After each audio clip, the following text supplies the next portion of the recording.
is going on, Yo Bro Nation?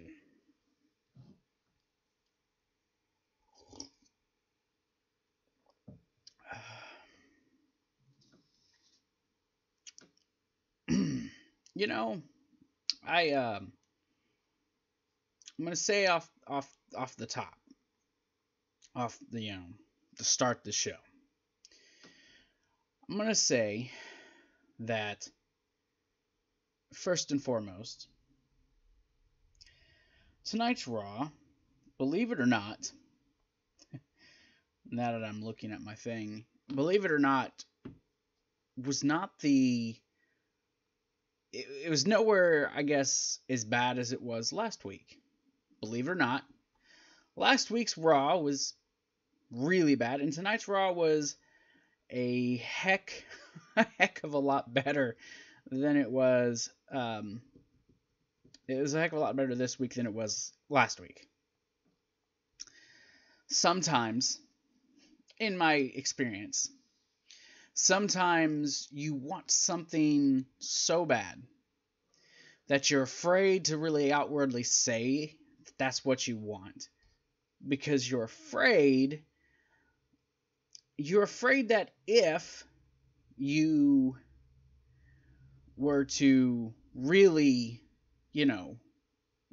get it, that, you might wake up, maybe it's a dream, and you'll think, it was just a dream. I don't really know where I'm going with this.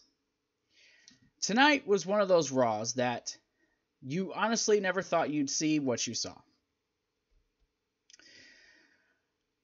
Finn Balor has been chasing his opportunity to get back the Universal Championship since he had to relinquish it the night after SummerSlam in 2016.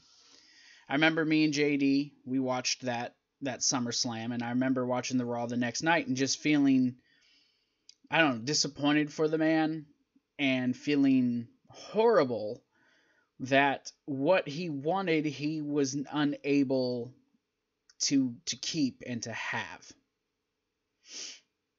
And it was horrible. Look, if my stream lags, it's because I am actually testing out my stream here. I just want to keep track of things. Hopefully it works fine. It looks like it's doing okay. But if it starts causing me issues with me checking my chat, then I'm just going to shut the stream off, or shut that off. Anyways, it's just, you guys are going to hear my cat in the background. I apologize for that, by the way. But then you're also, Finn Balor has been chasing this for all this time. And, finally, tonight, and I felt with the promo he cut with McMahon in the ring that it was going to happen, but I didn't want to just outwardly come out and say, gosh, you know what?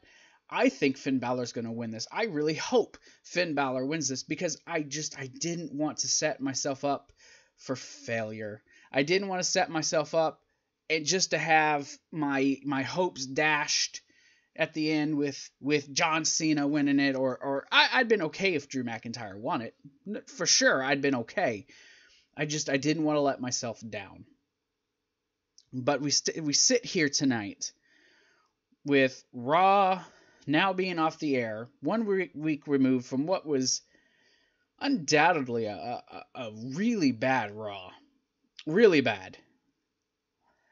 And I can happily say, even though I have no expectations of him winning at the Royal Rumble, we have Finn Balor, which I'm assuming he'll be the Demon. You're not going to have smiley face Finn Balor go into the Royal Rumble and face, the Beast, Brock Lesnar. You're not going to have that. I would assume it's going to be the Demon versus the Beast. That's going to be what you get at WrestleMania. The Royal Rumble. And the funny thing is, this was supposed to be last year's Royal Rumble matchup. Last year reports were Vince McMahon didn't really feel high on Finn Balor, didn't think he was worth even being a loser against, Brock Lesnar and whatnot. This year, with the reports being and going around over the weekend and today that Braun Strowman's not healthy, he's not going to be ready to go by the Royal Rumble. Reports of his attitude backstage, rubbing people the wrong way. I don't know which one the case might be. Obviously, one of the two are true. He is now out of the title picture. He was relieved of his championship opportunity. Now, to a lot of people, myself included, that's a good thing. I honestly, I don't want Braun Strowman in the title picture. I didn't. I didn't feel as if he was really, honestly, a true, worthy opponent at this point. He's been built up, but then just kind of, I don't know, he's not been to the level he was before SummerSlam. I'll put it that way. He's not where he was before SummerSlam. Although I'm maintaining the enthusiasm, I am so elated that we're finally getting Finn Balor in a position that he needs to be in. And if it's just for this one night, I'll take it at this point. Because I'm a huge Finn Balor fan. Watching him show up at NXT UK TakeOver Blackpool, I had legit goosebumps. I had cold chills. Watching the man come out, knowing, gosh, he's so much better than he is. And now, there was a video today by Walt Culture about the push of Finn Balor and what does it really mean? Well, it looks as if what some people might be saying could be true. That perhaps they really are going to push him to a main event level type match going to WrestleMania. No, I don't expect him to become the Universal Champion. I honestly, I don't. I'm just happy that he's in the position that I feel he should be, that Finn Balor should be in the better position than he has been. And there's been a lot of talk around the interwebs about Finn Balor and what's the deal with Finn Balor? Is he getting pushed? Is this just a temporary thing? Obviously, the push that they've been giving him has been for the purpose of Brock Lesnar. And I'm cool with that. I also, though, will be the first to admit that Finn Balor has been broken down since he lost that Universal Championship and he's come back.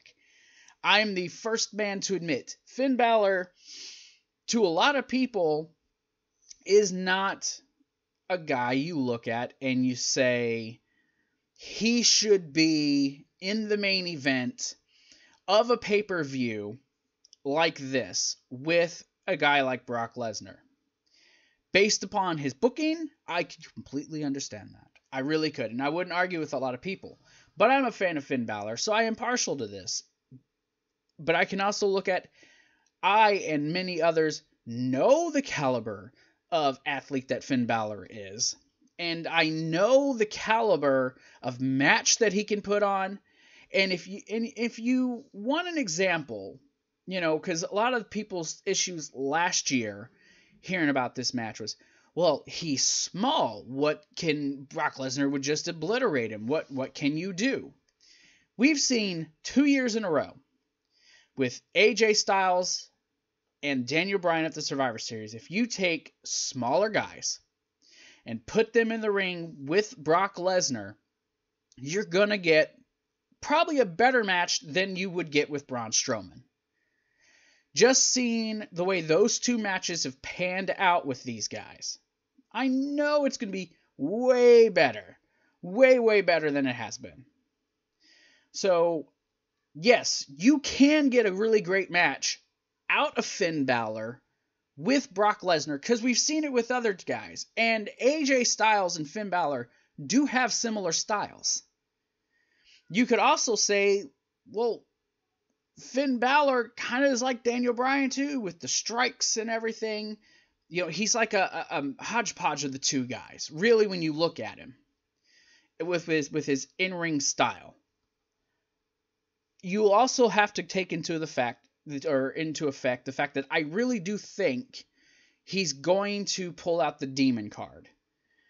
And, if you want to go with, if he's just Smiley Finn, just, Balor Club forever, coming out, smiles, blah, blah, blah. Okay, you could say Brock Lesnar would probably wipe the floor with that guy. But if you pull out the demon, this is a part of him that's supposed to be stronger and pull more energy and be able to fight harder and do more. You have to believe that's going to be a better fight. Plus, look at the billing on that. The Beast versus the Demon, or the Demon versus the Beast. Like, it is all written right there. And this is a match that really will make, I think, quite a few people want to watch this for the undercard. It's still not the Royal Rumble match itself, which I expect to be a pretty dang good match. I expect the Rumble this year to be better than last year's. But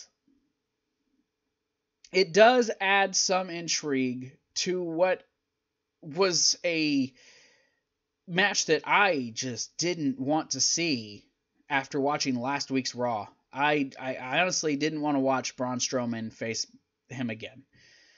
Because, where would I even start? I'm pretty sure I said enough last week about how that made me feel. I don't need to see it again, nor do I want to, and I'm not going to watch it again. So, good. We have a match that I honestly, truly believe more people than don't want to see this. And, the Demon versus the Beast. It sounds good even on paper. And, next week, Paul Heyman's going to cut a promo about him. And it will be good. Just that little interaction. Yeah, they only get a week to build because this was very last second change. And I'm of the mindset, now that I'm thinking about it, the whole thing about this being because Braun's not cleared yet, that he's not healthy yet. Well, watching what he did doesn't look like a guy who's not hurt.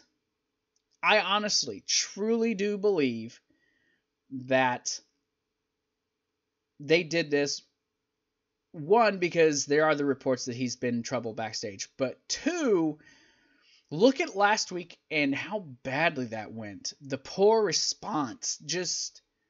They have to know that, we don't want this. We didn't want to see Braun Strowman and Brock Lesnar again.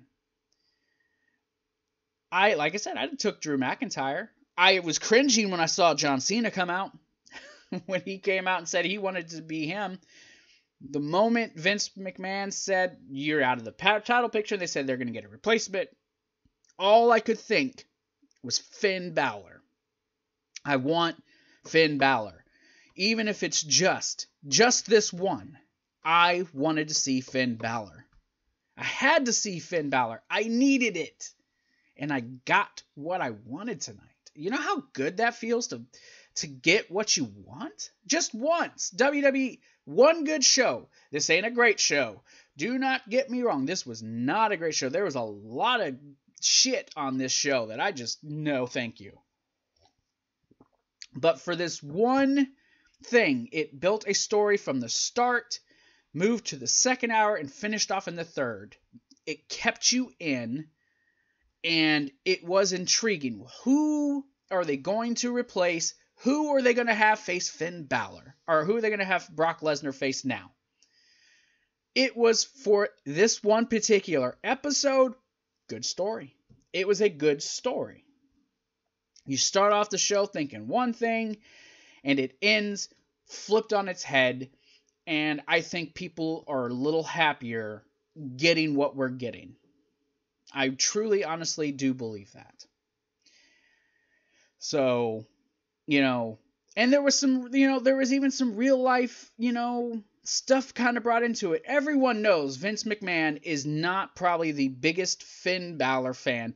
And it's crazy. I was just watching What Culture today where they literally said there's one man who doesn't believe in Finn Balor, and that's Vincent Kennedy McMahon. And Balor, in front of the audience, says, let's be honest, you don't believe in me. You've never believed in me, but they believed in me. So rather, and there's nothing I can do to change your mind, but I'll show you. And it was at that moment I knew, I just knew in my heart of hearts that tonight was going to be Finn Balor's night. Then with them making the match with Jinder Mahal and him having to go through him, it just builds up the story even more, right? It makes the story, I'm sorry, I'm just like, I don't even know. I'm like messing my hats up. I got to get used to this is backwards, but it just build more to the story. Balor fighting through the adversity, having a hard-fought match with Jinder Mahal, possibly being hurt, not 100%. Then having to go in and face 3 bigger guys. Vince McMahon had to put that out there. Finn Balor, you're a good competitor, but these guys are beef. These are big men. How can you do that? I just don't think you can. He flat out told us he's going to win. You're just going to watch the ride for him getting there, and you'll enjoy it. And I did. For what it was for tonight, I enjoyed tonight's opening to Monday Night Raw. I enjoyed this linear story for tonight's Raw. It was good. It really was. It was good. It's not a great show, as I said, but it was really good. You know? And there was, I mean, like I said, there was more to this show that was okay. I'm not going to trash on the Intercontinental Championship match. I thought it was okay. It was a decent match with, Bobby Lashley in it. Not at all a fan of the finish of this match. With the finish of that match, God, I have no clue what they're going to do with Dean Ambrose. None. Not even a little bit of a clue. I have a feeling of what they're actually going to do with Seth Rollins. At least I'm thinking, depending on actually how the outcome of the Lesnar Finn Balor match goes. Of course, I'll get into that, obviously, some more over the next couple of weeks. But another thing that I did like, and I'm seeing a little bit of mixed reaction on Twitter, but majority of it's positive. They unveiled the match and the championship belts for the women's tag team division. One, we now know it is a singular championship. It will not be 2 titles. And the belts look pretty fucking good. They do. The belts look really fucking good. I'm not going to get into it yet. I will talk about it when I get there. But those are probably going to be the 3 main talking points I will have tonight. Because like I said, there's quite a bit of good in tonight's show, but there was a hell of a lot of bad too. It was a good show. Obviously, as I've ranted for now almost 20 minutes, mainly with what was going on with Finn Balor. I've talked and probably really said nothing. You know what I mean? I've probably really said a whole bunch of nothing. But we are going to go ahead and we're going to get into this review. This is your Monday Night Raw review for January 14th, 2019. This did take place in Memphis, Tennessee, the home of one Jerry King Lawler, who we did see coming out of Mr. McMahon's office tonight. Before I get into that, we do have Patreon. I will not be showing the Patreon screen tonight because I have to fix it. Obviously, I've updated things with the channel, as you guys know, if you watched my channel update. If not, it is on the channel. Go see it. I'm updating the name of the channel, therefore I'm updating the websites. but you can go to patreon.com/YoBroNation. You can go there. We do have 6 different tiers. We have a $1, $3, $5, $10, $20, and a $30. The $20 and the $30, you can become a co-producer. You can become a producer of the shows where you will get credits in every episode, both in the description and shouted out. You will also actually have creative input on things going on with the channel, especially with the fact that I am in the process of trying to get a wrestling trivia league put together in on the channel. You're also going to get AEW reviews. Once AEW starts putting out content, you will get that. You get early access to the Yo Bro Nation podcast, the Retro Rewind reviews, and the Best of the Best countdowns. You'll get early access to all those. You get post-show videos, which start next week. Next week, I start the post-show videos. Actually, no, let me look at my calendar. No. The Monday following the Royal Rumble begins all of the bonus content, minus what I've already got planned. I do have a Best of the Best countdown coming next Friday. For those who are Patreon members, you get it 2 days early, only for a fee of $5. You'll get Ask Us Anything Q&As. You get exclusive VIP access to the Discords, behind-the-scenes vlogs a few times a month. Monday morning creative, that starts, then you get the, you get to vote on our Retro Rewinds, which I'm posting that tomorrow on Twitter and on Facebook, because I have no patrons yet. You get to watch me watch that. That's going to be on there. That's part of the $10 tier. There's a lot in there, and I'm slowly putting all the stuff in on the tiers for the website. You guys can go in there. You can see what we're doing, all that fun stuff. But if you're thinking, Zach, I really don't think I want to do that. I don't feel comfortable paying you once a month. Well, here's you another deal. Check this out, okay? TeePublic.com/YoBroNation1. You guys can go there. The link is in the description. All the links are current in the description. But you guys can go there. We got the Yo Bro Nation Recess Never Dies t-shirt. Yes, that is supposed to be my face. The classic Yo Bro Gaming Review shirt. The new logoed Yo Bro Nation t-shirt. My favorite shirt, the Most Wanted Kissing Bandit t-shirt. And the hopefully will be popular Charlotte Reigns whatever that says. It's tiny to read. But those are some of the shirts. There are a few others. There's a Squared Circle t-shirt. There's a couple. There's a children's designed Yo Bro Nation, which is actually behind me on this wall.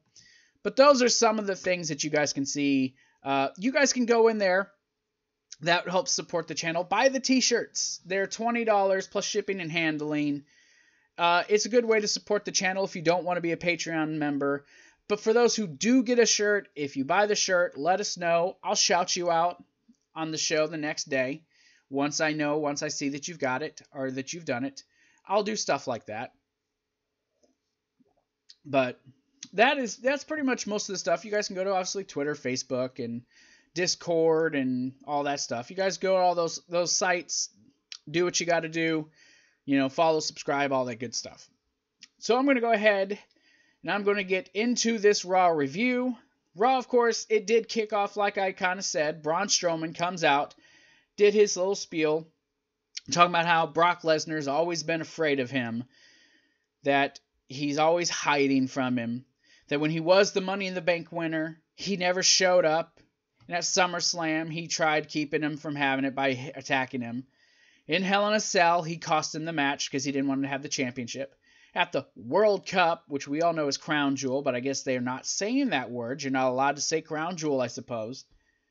That it was Baron Corbin who cost him the match to help Brock Lesnar.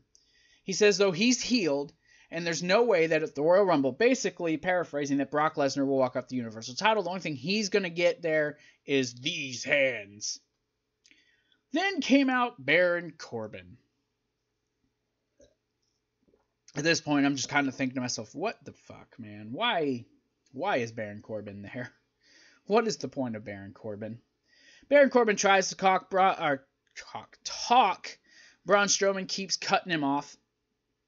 Braun Strowman tells him, he's not the general manager. He was fired. Tries to get a "you were fired" chant. Didn't go nowhere.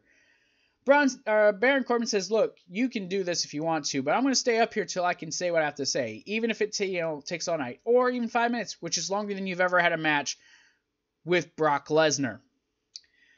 Says that,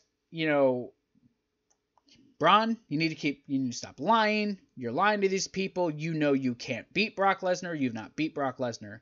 So while you're getting beat again, I'll be winning the Royal Rumble and doing something you'll never do, and that's main eventing WrestleMania, which for some reason, I guess, made Braun mad. So Braun, he's chasing him through the back. We get a little view of Elias with Elias singing. Braun's just destroying things in the back. Says that he's singing, I know where he's at. Here's Braun standing there. He's in the limo. So Braun goes to the limo, pulls out the driver, throws him across the hood for whatever reason, gets a lead pipe, busts the windows out, rips the doors off. Baron Corbin runs away, walking up his one Vincent Kennedy McMahon, who's got a look like you motherfucker. So they come back from commercial break. Braun's trying to put the door back on. Vince, I didn't hear everything Vince says, but he said something about him basically, running around like a crazed animal, just doing what he wants. He says, that's fine. I'm going to fine you $100,000. He starts to walk away. Braun, this piece of crap ain't even worth $100,000. He's like, oh yeah? You want to get up with me? You want to have a little, you want to yell? Okay, cool. He says, that Universal title shot that you have, that you wanted, you earned, guess what? Gone. Braun gets mad and then basically flips the limo. And they're like, that's not helping your case, man. So that's basically them, writing Strowman off. Yeah, and the commentary, man, I didn't write it on the notes, but we already know the commentary is shit. Okay? We know the commentary is crap. They didn't sell this for crap. Oh, wait, he's lost his title shot, but why? That's not fair, Renee. That's not fair. I can't even mimic her. She's horrible. I was legit excited for her when she first got added to the commentary team, but now? Holy shit, nope. I'm not convinced. I'm not convinced Renee Young is worth being on the commentary team. Michael Cole, I wish he would retire. Corey Graves is getting on my nerves. They didn't sell this at all. They did not sell this even a little bit. All they said, now we got to get a replacement for Brock Lesnar's opponent. Well, duh. In actuality, no, they could have just said, we don't know what they're going to do with the Universal title match. What's the plan now? Said they're like, well, we know Mr. McMahon's going to get a replacement, which is good in the theory of, okay, it builds intrigue. You're thinking, well, then who's it going to be? But you also could have built the intrigue through just basically saying, well, what is the plan? And then Mr. McMahon comes out later and says, this is what happened. We have to address this. So my plan is to now name a new number one contender, then insert John Cena, then insert Drew McIntyre, etc., etc. But we also saw Braun Strowman was escorted out of the building. That's awesome. Then we got a match that I'm not going to lie to you, I did not watch. I didn't watch it. Oh, so I don't even know. Maybe I could talk about Braun a little bit more and the whole Finn Balor thing. Look, Braun Strowman, like I said, I didn't want to see the match. I didn't. I did not want to see Braun Strowman. I mean, the first time they did it at No Mercy, I was like, fuck yeah. I want to see Big Braun take him down. Because honestly, at that time, Braun Strowman should have won. He should have. But WWE, to take the words from JD from NY, they did it for Roman. That's the truth. Anyone who wants to say differently, well, sorry, I have facts. I have proof that that's what they did. I'll tell you what, I've learned a lot. Talking a lot really dries out my throat real quick. But the WWE, I'm going to give them credit. They made the right move. For whatever the real reason is, no one will ever really know. Yeah, we'll have speculation. But no one will ever really know. So, but good on them for actually, I guess, listening and at least doing the right thing in removing Braun Strowman and actually doing something I'm pretty sure we all wanted, which we'll talk about some more when we get to the main event. But yeah, Ronda Rousey, the Raw Women's Champion, and Sasha Banks versus Nia Jax and Tamina. How much more do I need to see Nia Jax and Tamina out there? I'm sure they'll be in that Elimination Chamber match for the crown the first ever women's tag team champions. I'm sure Sasha and Bayley will be in that match. Oh my gosh. I didn't care. The moment I saw what was happening, I was like, first hour of the show, first match out the gate, don't care, piss break. I went ahead and made the thumbnail for the show. Not even knowing what the plan was, I was like, I'm just going to go ahead and make the thumbnail. I know this is an eye-catching thumbnail. That's what I'm going to do. So I went ahead and did a quick thumbnail. So like I said, I didn't watch it. I came in, I saw the last when I saw Sasha making Tamina tap. That's what I saw. That was good enough for me. The intriguing part of this actually came after the match. Correct me unless something interesting happened during the match. Like I said, I didn't watch it. Honestly, I looked at my laptop and I made a thumbnail. That's what I did. I thought that was more intriguing than watching the damn show, I suppose. I don't know. But Ronda and Sasha had an interview where Ronda put over Sasha and said it would be her pleasure to make her tap out. Eventually she got to that. Sasha tonight was more like NXT Sasha Banks with the attitude and that swagger that she had down in NXT. This was like NXT Sasha Banks, and it was fantastic. I loved it. It was great. I was so happy to see it. I'm not even gonna lie. But she was basically like, excuse me, beat me? So what, you already planning on beating me? Like, what the hell, dude? And she's like, well, I'm going to make you tap with class, this and that. They had this really good verbal exchange that I should have wrote down or should have recorded or something. But just hearing Sasha basically tell her, like, look, dude, no, I'm going to make you tap. Maybe you haven't been around, maybe you haven't noticed, but you're not the only person who makes people tap. Like, and then Ronda's like, no, I didn't mean, this is supposed to be the baddest bitch on the planet, right? Let me make sure, right? She's supposed to be the baddest bitch on the planet. But then when her and Sasha get into a little argument, she wants to, well, I'm sorry, we're friends, right? And Sasha's like, bitch.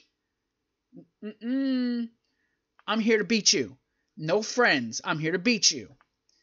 So then you go back with them, and you see them arguing. Now you got Bayley and Natalya standing back there trying to break them up. And okay, you go to the locker room. You go to your locker room. And Natty's like, well, she shouldn't, get so heated. And Bayley's like, what? She wasn't wrong? Ronda basically told her she's gonna lose. She called her a loser, right? We heard it. And, well, that led to the Riot Squad coming and then challenging them to a 6-woman tag team match, which no one cares about. And I'm going to be upfront and honest. Excuse me, spoiler alert. I didn't really watch that one either. I mean, I watched it more than the tag team match, but I didn't really watch it that much either. Which led us, oh my gosh, because we've seen the Riot Squad, Bayley and Natalya or Bayley and Sasha, and I'm going to be upfront and honest with you. When they said get a mystery partner, I honestly thought we were going to see Ember Moon. Thankfully, Ember Moon was left out. They spared her this week because they brought up Natalya, which we're going to talk about that and the other call-ups here in a second. We'll get to that. But Lucha House Party versus the Revival again. This is the third time since this whole brand crap started. Like I said, first thing in my notes, seen this before. Match was interrupted, though, in the middle. When the match was actually good. Like, the match was a good tag team match.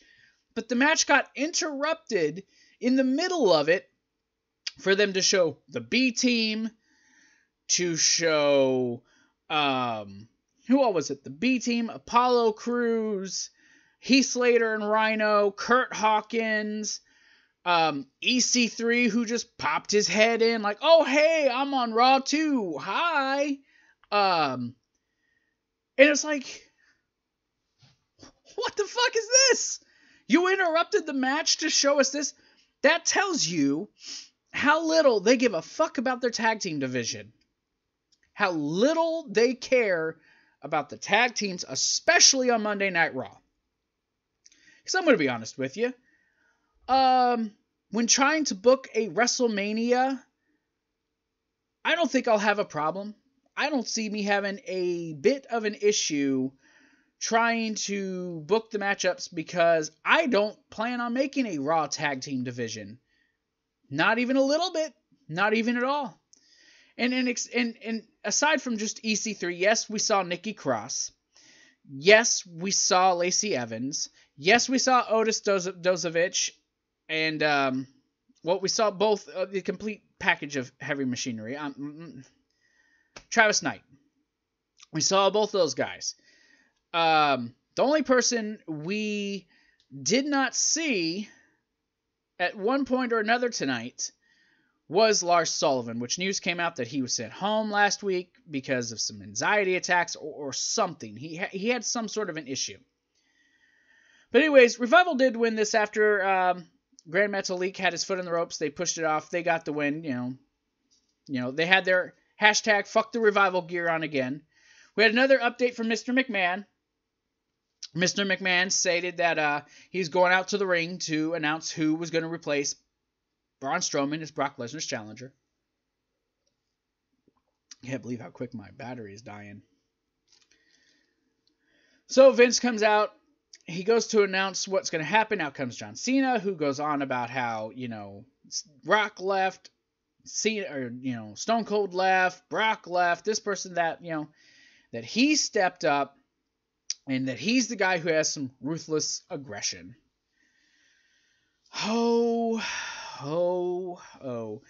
John, this is the point where I was like, oh my God.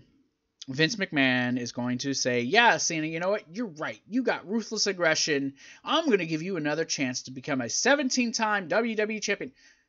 Well, he wouldn't be a 17-time WWE champion. Technically, he'd be a 16-time World and WWE champion and a one-time Universal champion because the titles are not one and the same.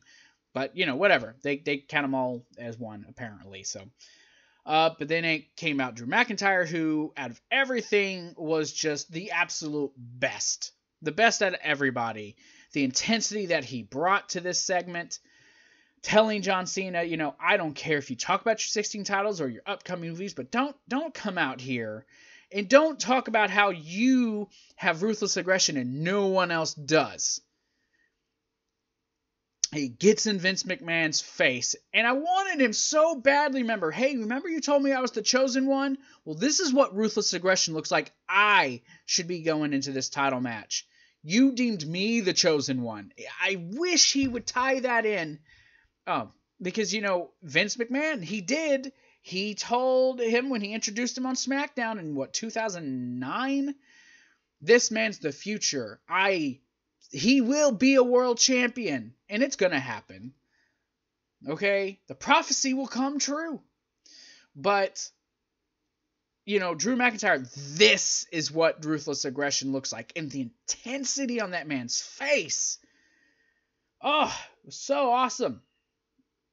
He says, but like Rock, like Cena, like Rock, like Austin, Cena, you can leave. And he even threw in this little pun. It's like, your time's up. And he looks at Vince, my time is now. It's like, oh yeah, he hit his song, because that's funny. Then out came Baron Corbin, who was like, I was threatened, my life was practically threatened. No lawyers or nothing, but I think that I should get the title shot because what happened to me earlier in the night and blah, blah, blah. That's what we should probably do, Vince. Not like that because my voice sounds crappy. But then came out Finn Balor, and when this man walked out, the crowd went insane. The crowd knew who they wanted to win. They knew they wanted Finn Balor. The crowd knew that this is the man they wanted. And Finn says, look, I'm always left out of these conversations. He says, you all can come out here, claim whatever you want. But remember, I'm the only man who was Universal Champion in this ring. Then Vince came up to him and says, look, Finn, there's a lot of beef here. You're good. You can, move around. You're quick. You can fly. And, good competitor. But against this beef, I don't know. And then Finn's pretty much like, I'll be honest with you, Vince. Let's be honest. You've never liked me. You've never believed in me. And the crowd's like, boo. He's like, but they believed in me, and they popped. He's like, look, nothing I can say will change your mind. You're stubborn. You're stuck in your ways. So why don't I show you? And then he immediately went for the attack. Well, brawl breaks out. Drew McIntyre, of course, like a fucking beast, is left standing tall. At this point, I'm like, ugh. So Vince McMahon goes ahead, makes the fatal four-way. Then we get to Jinder Mahal, who says, you know what, it came out there, but Sunil, he was hurt, blah, blah, blah, blah. So I had to take care of him. He's like, look, pick one of the four guys, any four. You beat him, I'll put you in the fatal four-way to face Brock at the Rumble. He picks Finn Balor, of course. We get the 6-woman tag match. Nikki Cross is announced as the third person for Bayley and Natty. The match was okay. Nikki Cross, on her Raw debut, did look pretty damn good. She was impressive. They did work over Bayley a lot in this match. But the Riot Squad was just basically, they were just there to take another pinfall, make the faces look good, blah, blah, blah. But they did announce during this match, while Nikki was out there, one little tidbit of information that they've never done with the other call-ups before. They did announce that the NXT call-ups this time around will compete on, at least for the first however many weeks, probably till after the Rumble, will compete on both Raw and SmackDown so they can kind of get an idea of, what their talents are and this and that, kind of like playing the free agency field. I kind of liked that.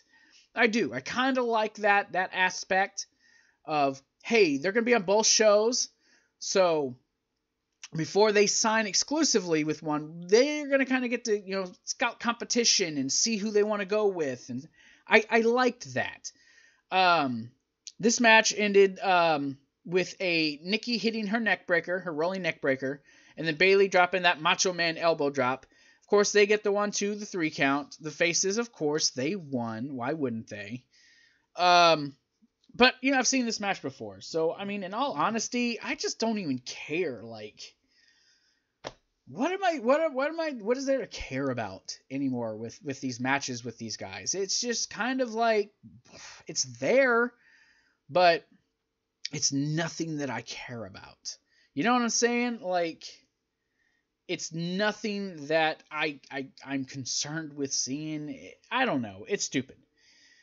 So we get a Dean Ambrose promo where he talks about it's wrong that he's defending his IC title on Triple Threat, that it's wrong that Seth Rollins has weaseled his way back into a title opportunity, it's wrong that Bobby Lashley weaseled his way into a title opportunity, but there's nothing he can do about it, but there's nothing that's going to keep him from he's not going to lose the championship. We'll see. That match isn't too far after this.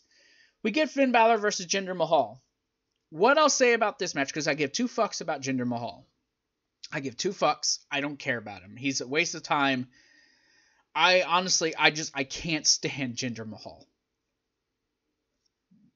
Like, truly, I'm annoyed with Jinder Mahal. But in this match, what he did was good for what it was. Finn Balor's in the corner doing his thing. And Samir holds Finn Balor's leg so Mahal can knock him off the turnbuckle. And he just goes ham on him. He's throwing him around ringside, beating him up, injures his ribs. And I'm sorry, my nose is just like bugging me. Oh man, I hope I'm not getting sick. Like I said, Finn, he hurts his ribs, but the ref's like, do you want to start? Do you want to start? Do you want to start? And he takes his jacket off. Yes, let's do this. So the story of this match, like I said, it was like first hour, okay, we don't know what's going to happen. Start of the second hour is Vince saying, okay, we're going to do this fatal 4-way, which leads into Finn closing up the hour with him competing to make sure he can even be a part of that match. I liked that. Finn fighting to keep his odds, keep his chance alive of going against the Beast, who, you know, you wouldn't want to fight the guy, but you want the championship, so you got to do, you know, what you got to do to be the champion. You know what I mean? Finn, you know, like I said, he keeps fighting. Mahal keeps, you know, he's just mauling him, going for the ribs. Finally, Finn Balor starts to build some momentum, hits a sling blade, gets on the top rope, hits a coup de grace. This is after taking out Samir. Gets the 1, 2, 3. Finn Balor is going on to the Fatal 4-Way, hurt and all. Part of the story, though. Balor fighting his way to keep his opportunity alive. That, you know, when you look at the story being built, right? I'm talking real loud. But when you look at the story being built for tonight's show, you have to appreciate what WWE did in building Finn Balor up to this point. Really trying, at least, to get people behind him, right? You know, you have to believe they're like, we got to get some people behind him. And you know, maybe it worked for some, maybe it worked for others, but they did really try. You know, they did. They really did try to build you, to get the sympathy built for Finn Balor tonight. And I know that crowd in Memphis was behind him. I was behind him. I guarantee you most people at home, most people watching were behind Finn Balor tonight. For sure. They had to be. How could you not with the story that they built? You know what I mean? This was a story that people want to see. Really, truthfully, it was, you know? But we'll get more to that. We'll get to it. We'll get there. So Ambrose defending the Intercontinental Championship against Seth Rollins and Bobby Lashley. One thing out of the gate with this particular match, after I get a drink, one thing in particular about this match that I noticed is, you know, in a lot of, I'm sorry, my nose is just itching. In a lot of cases with these triple threats, fatal 4-ways, fatal 5-ways, it's always like everyone just kind of laying around on the outside, a couple guys on the inside, just kind of, you know, fighting back and forth till the next person's turn and, you know, rotate, rinse and repeat for all these matchups. But tonight, I noticed they kept all 4 men, or all 3 guys in the ring. And even in the fatal 4-way, they kept all 3 in the ring for the majority of these matchups. You know, I wanted to point that out, not just with this one, but with the fatal 4-way, you know? Oh my gosh. My nose is just itching bad. So anyways, though, you know, Dean tried working with Seth. Seth's like, no thank you. They fight a little bit, fight with Lashley, then him and Lashley start working together. They're working over Seth. Oh my gosh, my nose.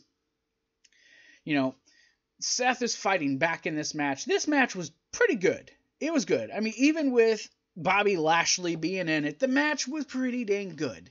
Okay? I'm not going to hate on it. I enjoyed this match for exactly what it was, for the match that it, you know, was. But anyways, like I said, you know, Seth Rollins, he kept fighting back. You know, things are breaking down the outside. You got Bobby Lashley throwing these guys around with suplexes on the outside. Two really nasty spine busters. One in the ring that I thought he almost lost Seth, but he recovered, held Seth, and slammed Seth. It looked harmful. And then one on the outside that wasn't so bad. You had Lio Rush, who continuously kept getting involved in this match, even in the finish. Like I said, things got chaotic. Lots of back and forth between these guys. But the ending saw... Let's see, where are we at? The ending saw Bobby Lashley and Dean Ambrose hit a doomsday device on Seth when he went to go up to the top to do his superplex. They hit it on him. Rollins landed kind of on his shoulder, but rolled through, super kicked Ambrose, super kicked Lashley. I believe he went for the dirty deeds. Lashley ended up clotheslining him over the ropes after some interference with Lio Rush. And then that set up Lashley to hit the spear on Dean Ambrose to get the 3 count, with Dean Ambrose now losing the Intercontinental Championship after not really having all that long with it. Not even a month's time?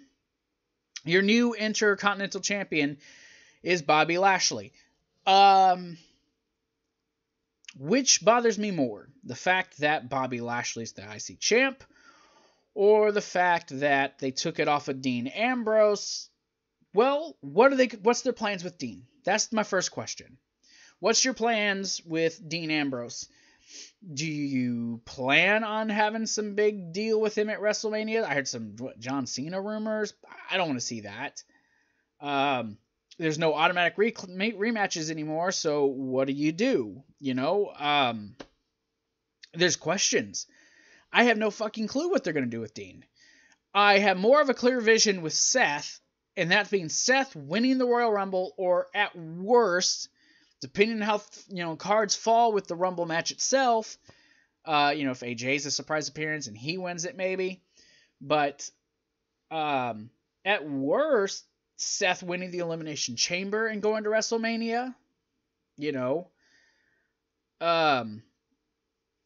Bobby Lashley, I don't care, I guess, that he's the Intercontinental Champion. I'm not proud of it. I'm not happy about it. I'm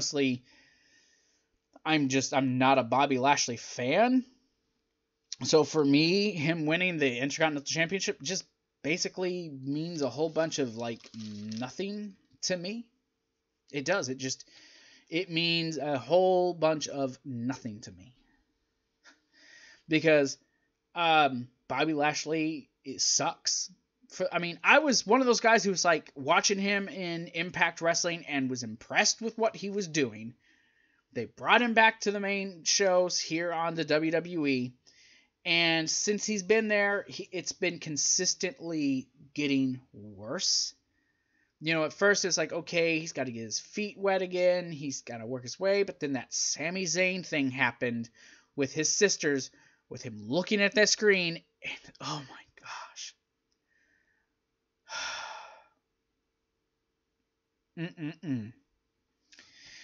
He's not been able to recover. And then they had a shot, right? They had a shot when he went up against Roman. They could have got him back over by beating Roman and facing Brock Lesnar. He would have got over. The man would have got over. But what'd they do?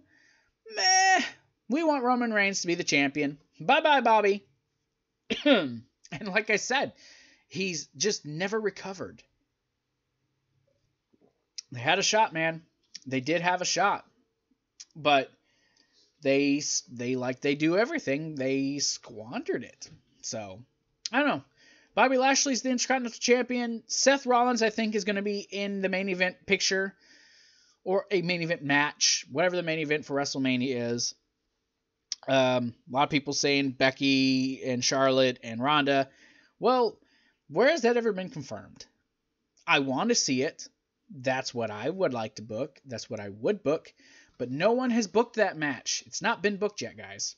Just remember that. It's not been booked.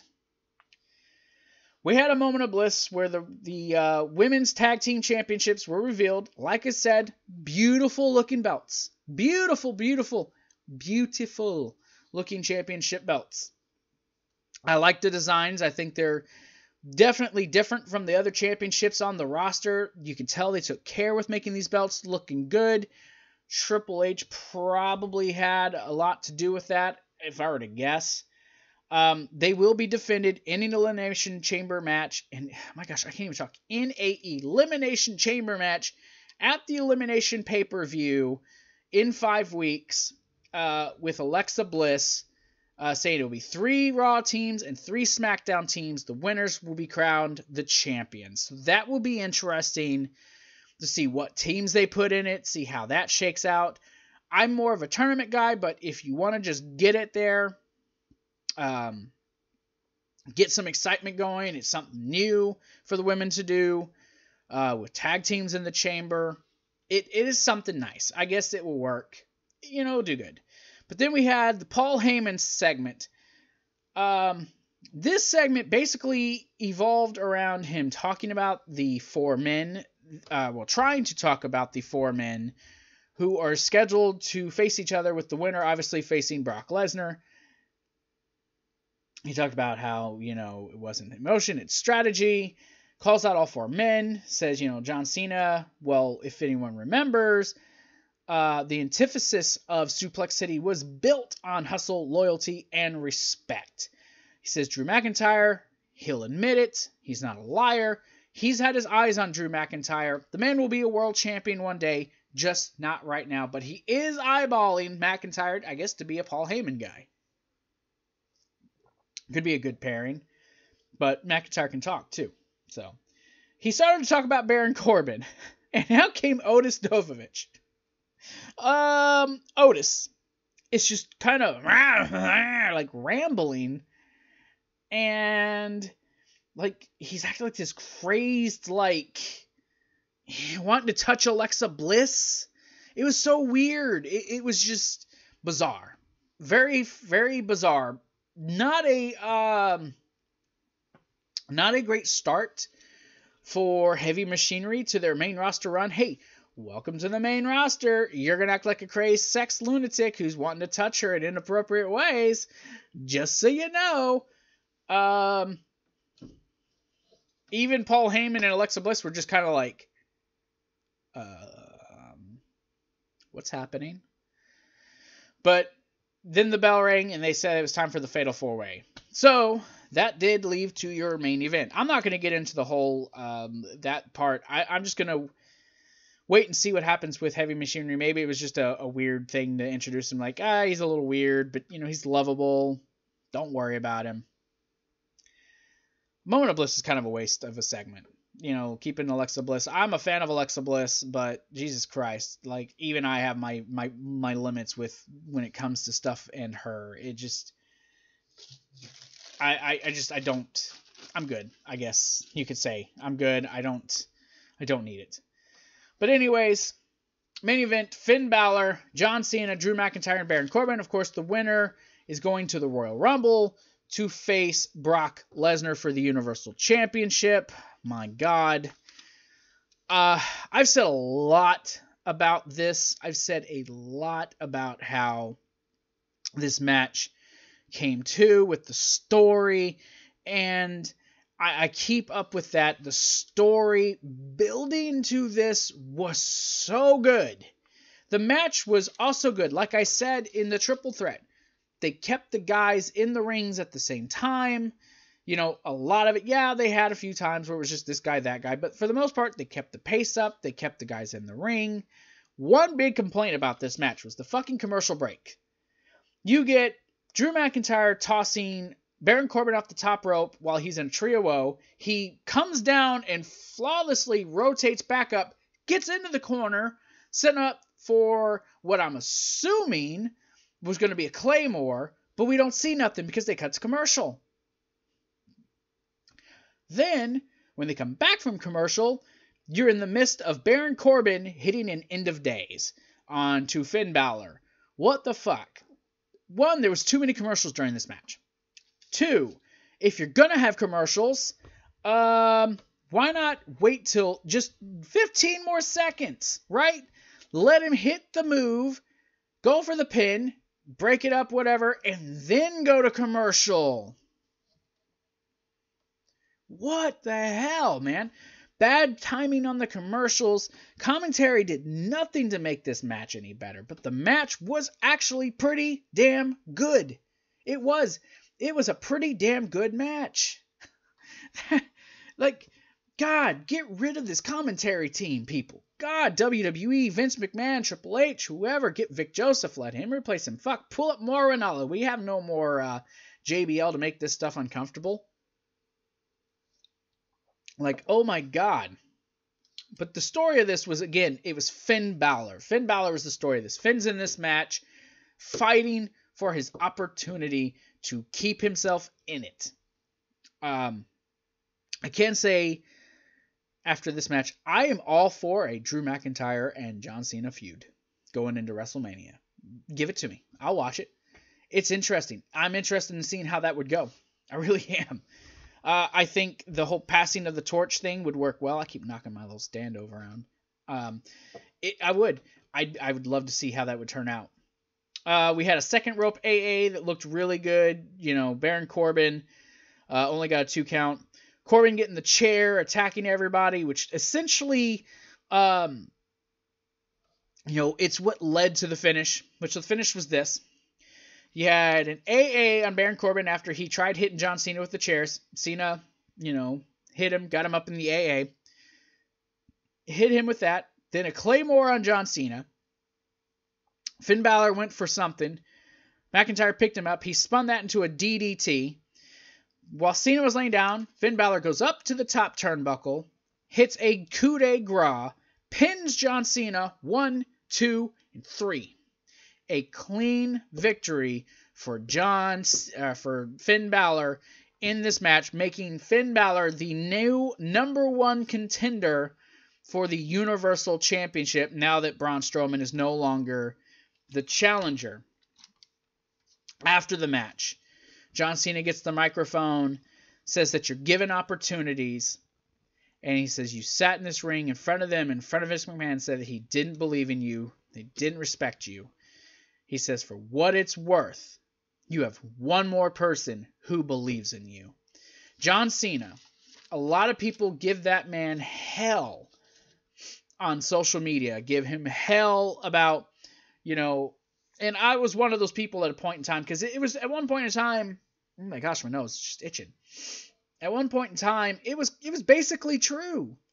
John Cena was kind of burying talent. Rusev, Bray Wyatt, I could probably list off some more. But tonight was a clear as day indication John Cena is endorsing Finn Balor, because I'm telling you, John Cena's not letting that guy pin him without him saying, I'm cool with this. I'm okay if Finn Balor pins me. I believe in Finn Balor. It's not happening. And when you're looking at, at beating Jinder Mahal, whatever, but saying that he had another match, and then facing, a Drew McIntyre who was just impressive, as he always is. The man's gonna be a champion one day. For sure, no doubt about it, he's going to be a world champion. I know he will be. But then for that to be the case, to pin John Cena, who is widely known by a lot of people, the best of all time, the 16-time world champ, that's a pretty big thing. So this puts Finn looking really good. And again, it's going to be probably the Demon. The Demon versus the Beast. I don't know how it'll be announced. I hope they just save it. Just let Balor get F5 to oblivion next week, and then let him come out as the Demon. That's what would be a good way to book that next week. It does, oh, I hate this thing. It's all in my way. It does make it interesting, though. Next week, I think, will be a pretty good show. So it's intriguing, and it makes me want to watch next week. And if that's your goal, hey, I want to see what's going to happen with Finn Balor, and I want to see what's going to happen with Brock Lesnar, and I want to see what's going to go on between Cena and McIntyre, because they've kind of already started a miniature feud. I want to see it blow up. Now what's going on with Dean? What's going to happen with Seth? Lots of things going into next week that I am legitimately interested in seeing. I really am. But that is going to do it for me, guys. My throat it's hurting. I got a review tomorrow night. I really do want to thank you guys for coming in and joining me on this. Whether you're watching live or you watched later. Honestly, though, thank you guys. Quick programming note before I go. I'm not going to do NXT reviews. When looking back at all my previous NXT reviews, I hardly ever get reviews or views on those. So I'm just going to watch NXT as a fan. I'm going to do takeovers because those are always big. People always watch those. So I'll know what's going on with the product.